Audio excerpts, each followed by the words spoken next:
Yo, what's going on, everybody? It's your boy Bolo, and I'm coming to you with another video for educational purposes only.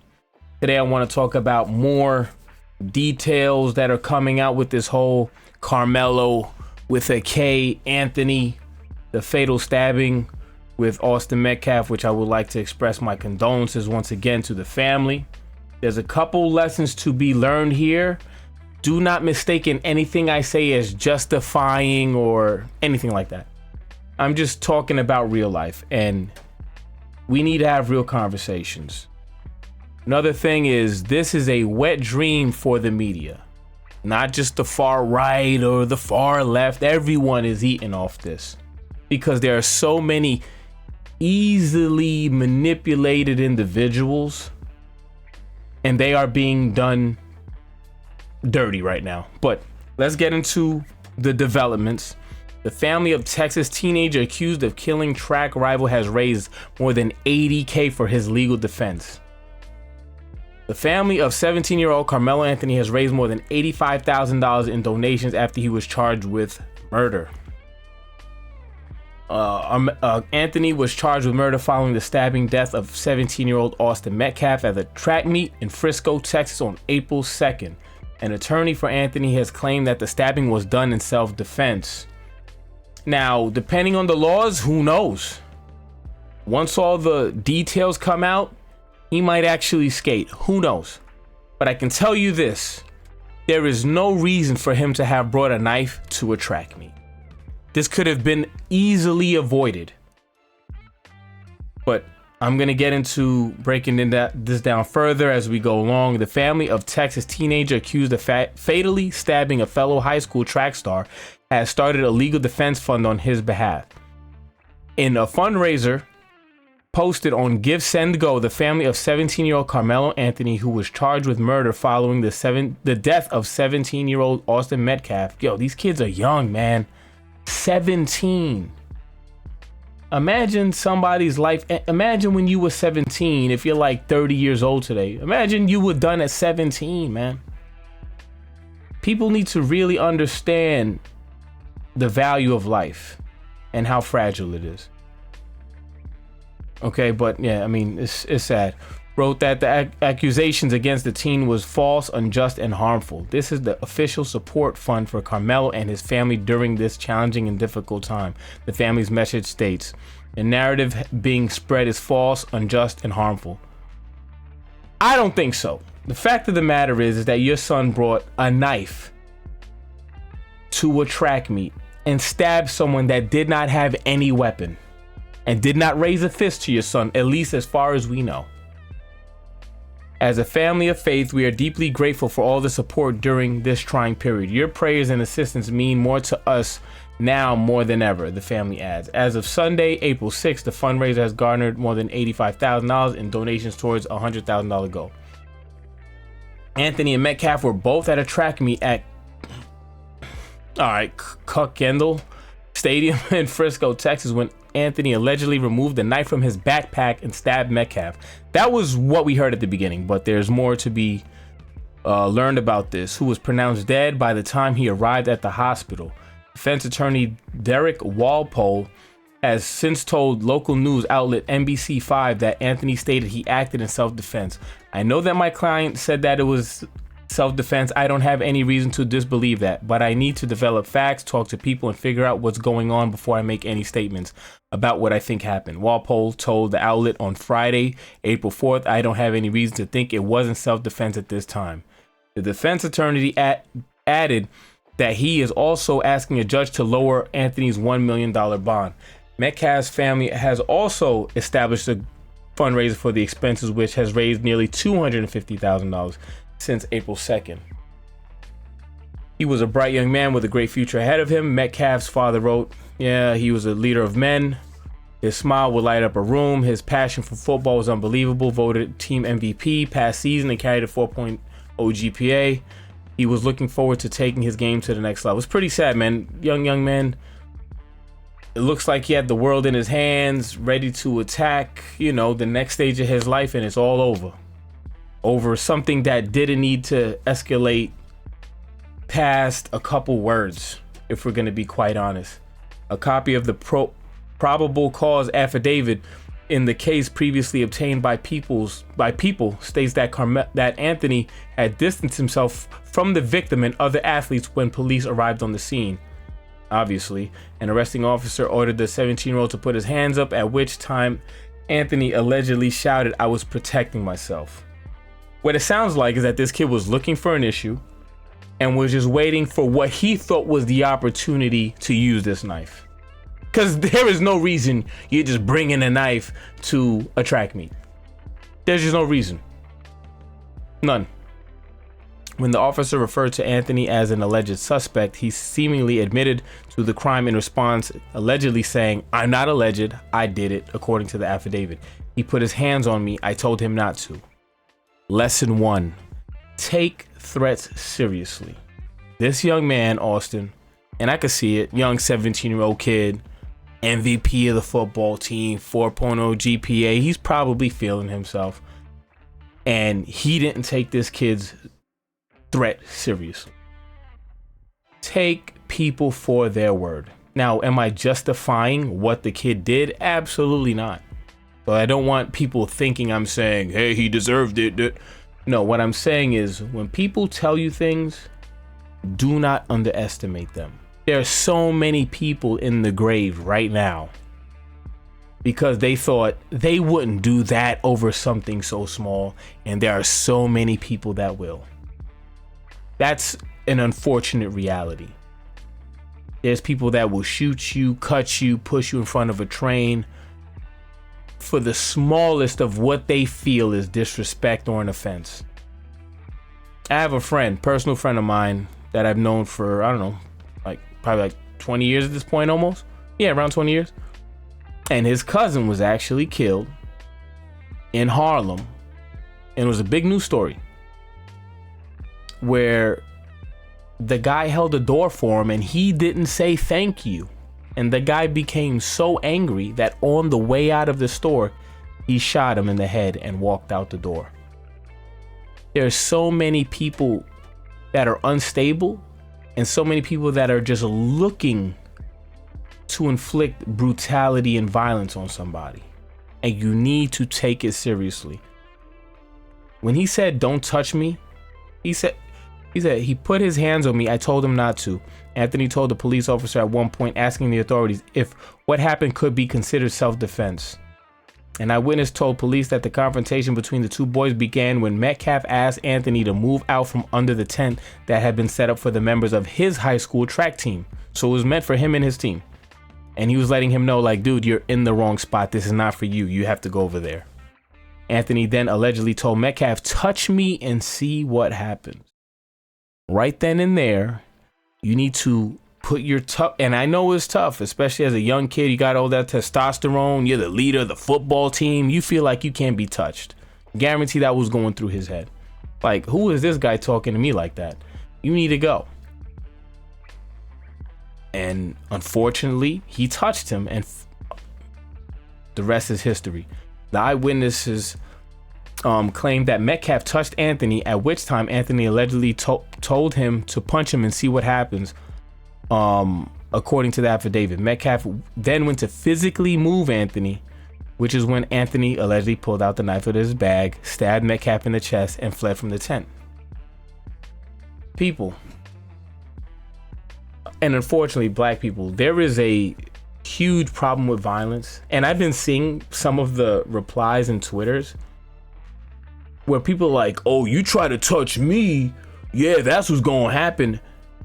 What happened to just having words and going to other authorities? Why do we have to escalate things to such a degree that's irreversible? There is nothing you can, like, once you take a life, you cannot come back from that. They can't come back from that. That grief will be with that family forever.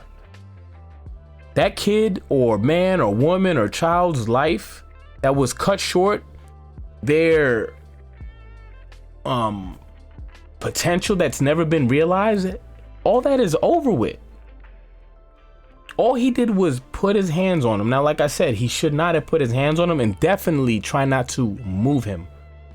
But even still, he was obviously not a threat to your life or physical safety. It's plain as day. Now with the laws, who knows how this is going to play out. I haven't looked into any of this stuff and I'm not a lawyer. But I can say, laws or not, there was no reason for that kid to say, I feel justified in stabbing this kid. But unfortunately, in these neighborhoods, violence is often the first course of action. And growing up in New York, I almost became a victim of this, where I almost started to buy into it. Someone looks at you too hard. And that could be a problem. In the train, someone just looks at you too hard. They don't say, excuse me. That could literally be the end of it. Okay? And Metcalf didn't understand that. In his mind, why would someone stab or shoot me over something so small? At the most, you would think maybe fisticuffs. At the most. That's what in his mind is. But unfortunately, in a lot of these neighborhoods, no, touching someone wrong, saying something they don't like could be the end of your life. And unfortunately, a lot of people will not say, hey, you kind of went overboard. They will support you in your brutality, your unnecessary brutality. So yeah, man. But also, like I said, the news, they're having a field day with this. The Fox far right side, they're going with the whole look, black people are overly violent, and in a lot of cases they're not wrong. And then on the, I would say the left side, the pro-black side, is definitely oh, he touched him so he deserved it. I've been seeing a lot of that. But there is a problem in the community, and I'm going to point this out. This is just in the last week. I didn't have to look hard for this. I didn't have to go to far right pages. This is a rap page. Teen facing charges after being accused of pointing a gun at a Chipotle worker over Wi-Fi password. Why am I not seeing a million of these stories coming out of the Chinese community? Or Mexicans or Dominicans or...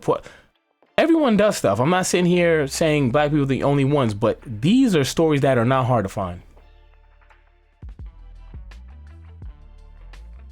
Let's look at this. So mother celebrates her son getting released from prison. Shocker. But he kills her and his younger brother a week later. Look at this kid. This is not a mentally stable person. You can just see he was so fidgetive. He was so anxious. He could not stay still. He had that sneakiness about him. You know what I mean? Like a crazy person trying to get ready to do something, like premeditation. Police took Deron Jenkins into custody here at his mom's duplex apartment on Snowden Drive Monday afternoon after officers found the two bodies inside. His cousin says they had been stabbed to death sometime between 8:30 Sunday night, shortly after she says she last saw them alive, and 3 o'clock Monday morning, a couple hours before she saw the suspect standing on the front porch. He's looking like he just got out of a mental ward, or he's getting ready to do something, or he have done something, because the look on his face told me that he done something, because his hand was cut all up, and Deron's hand. Yeah, he had the bandage on his hand. Carnegie also says she became concerned about her loved ones because of the way the cousins' cars were parked. I looked over to the side and I was like, why is her car turned this way? She never parks this. So that was the first indication I knew. There's a huge issue that we don't want to talk about. Like, for real, and point fingers and hold people accountable and tell people they're not good. You're not a good parent. You're a shitty mother. We don't want to say these things when they're absolutely true and necessary. There's more. There's more. This is at a basketball game.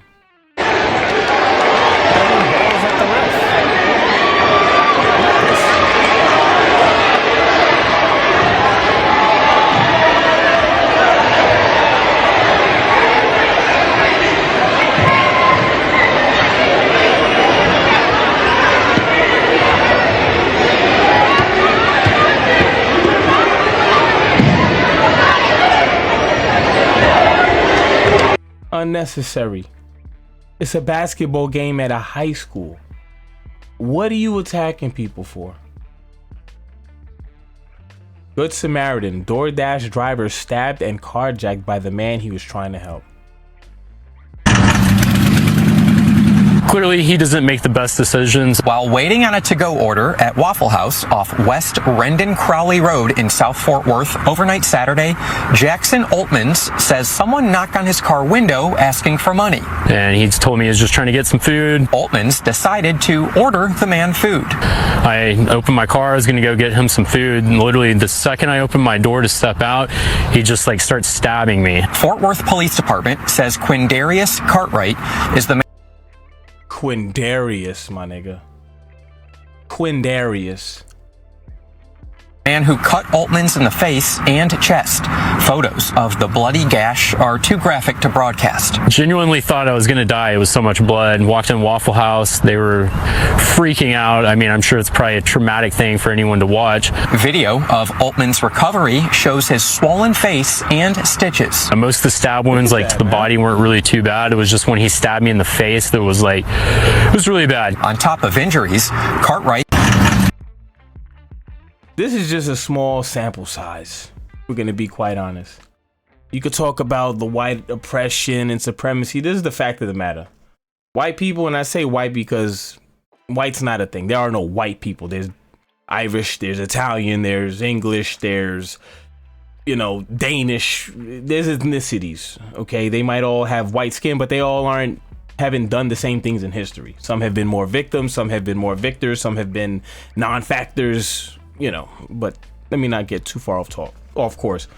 But here's the fact of the matter. In this country, white people haven't been a fan of anyone, okay? Black, Chinese, Hispanic. They haven't been a fan of any of these people. But the only ones, unfortunately, that are constantly talked about, because they didn't like the Chinese people either. But do you hear them complaining and crying about Chinese people now? Not really. Maybe with their food habits. That's about it. You know why? Because nobody is scared of Chinese and Asian people in general. No one sees a Vietnamese guy and tenses up and think, oh man, what could happen right now if I go down this alley? And the reason why is because they've crossed by these people. They haven't seen any crazy stories about these people. So none of that matters. But every day we're seeing this. Every day. And I hate it because it reflects on me. People look at me and think, okay, all right, I got my eye on you. And I can't even blame them. I can't even say, well, like, why should they be easy around me? Why? I'm not, like, I'll tell you right now, if I see a young motherfucker in a shiesty, oh, my eyes are open. My eyes are peeled. I'm very aware. I'm like, hold on, what's going on here? Their eyes darting around everywhere and all that? Nah. But, yeah, man. Moral of the story is, when you have so many bloodthirsty people, so many mentally unwell people walking around this country especially, take threats seriously and do not think you are too tough for anything to happen to you, because it could be over like that, okay? But those are just my thoughts on the whole situation. Let's see how the media weaponizes this further, because it's going to be weaponized. I've been seeing stories from both sides and it's getting extreme. I could see this really blowing up into something, especially when the trial starts, into something crazy with protests, marches, and who knows what else. But I'm out.